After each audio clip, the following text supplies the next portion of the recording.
నాటకం చూడాల్సి వస్తే ముందు వరుసలో కూర్చుంటాం. అదే సినిమా చూడాల్సి వస్తే వెనుక వరుసలో కూర్చుంటాం.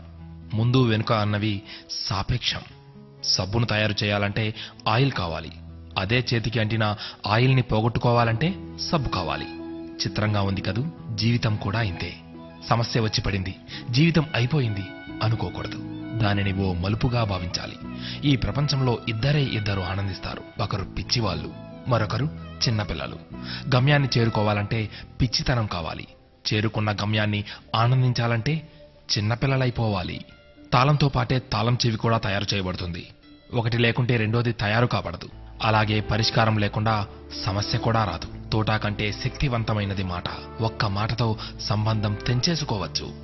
ఒకే మాటతో లేని బంధాన్ని పెంచేసుకోవచ్చు కూడా. మనిషి సమాజంలో సూదిలా బ్రతకాలి కాని కత్తెరలా కాదు.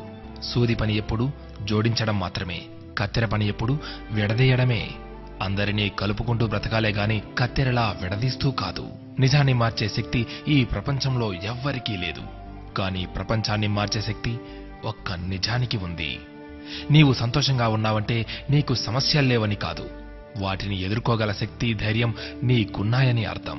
స్నేహితుడిని నీ దుఃఖ సమయంలోనూ, యోధుడిని యుద్ధంలోనూ, భార్యను పేదరికంలోనూ, గొప్ప వ్యక్తిని అతని వినయంలోనూ పరీక్షించాలి. చేసిన తప్పుకు క్షమాపణ అడిగినవాడు ధైర్యవంతుడు. ఎదుటి వారి తప్పును క్షమించగలిగిన వాడు బలవంతుడు.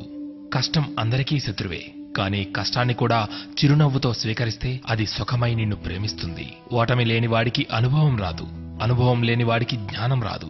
గెలిచినప్పుడు గెలుపును స్వీకరించు, ఓడినప్పుడు పాఠాన్ని స్వీకరించు. ఓడిపోయి విశ్రాంతి తీసుకుంటున్నప్పుడు ఆ ఓటమి నేర్పిన పాఠాన్ని చదువుకో. నీవే గెలుస్తావు. ఎవరికైనా ఉండేది రోజుకు 24 గంటలు మాత్రమే.